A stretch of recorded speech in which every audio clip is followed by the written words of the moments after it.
Madam. Yes, ma'am.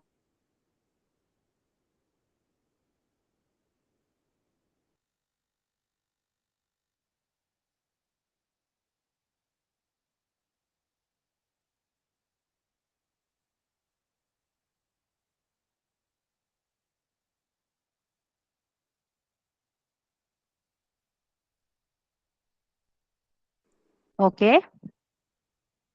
First of all, I would like to wish a very warm good afternoon to all the participants. Welcome you all to the program. Today, I'll be talking about stress and time management for teachers in higher education institutions. So, stress and time management are very much required in the present day world because we live in a very fast paced world and everything changes in just a blink of a moment, and that creates a lot of stress among people. And this present world is very competitive, that is also giving a lot of stress to people. So it is very important for all professionals, not just teachers, for all professionals as well as students, to manage both time and stress. So let us try to learn how to do this with the help of this little PPT. Okay. So the contents of my presentation are introduction, definition, stress and time management, stressors for teachers, time management for teachers, strategies for stress management, techniques for stress management, strategies for time management, and finally techniques of time management. Now let us move on to the next slide. What is stress? So first we have to understand what stress is. So let us see what is the definition for stress. The definition for stress is it is a body's reaction to any change that happens outwardly. Okay. Whenever there is a change outwardly in your schedule or in your surroundings or in the people around you, or in the situations that you are placed in, our body reacts to that change. And sometimes the body reaction is very positive, sometimes the body reaction or the mind reaction is not positive. When the reaction is not possible, somebody said I am not audible. Can any Ma'am, everybody hear you're me? audible, ma'am. You're audible, ma'am. You can continue. Okay. Okay. So when a reaction of the person to a certain situation or persons around them is not positive, it creates stress inside us. Actually, stress is nothing but how we cope to a situation. They say stress comes not from the situations but from our reaction to the situations. So if our reactions are positive, there won't be stress in us. If the reactions are negative in our mind, then we will fall prey to the stress. So everything depends on how we react to a particular situation or a change in life. That is very, very important that we have to note. Okay. Next slide, please. Yeah. Now, what is time management? Next slide. Time management is the act or process of planning and exercising conscious control over the amount of time spent on specific activities. Time management is nothing but knowing how to spend your time. See, all of us know, isn't it? All of us have the same amount of time given to us. All of us have only 24 hours in a single day. But our productivity is so varied, isn't it? Some of us can do so much in those 24 hours. Some of us can't do as much in 24 hours. Some of us don't do much at all in those 24 hours. So, time management is nothing but learning how to spend your time wisely. Okay. Because the same 24 hours, how we use them is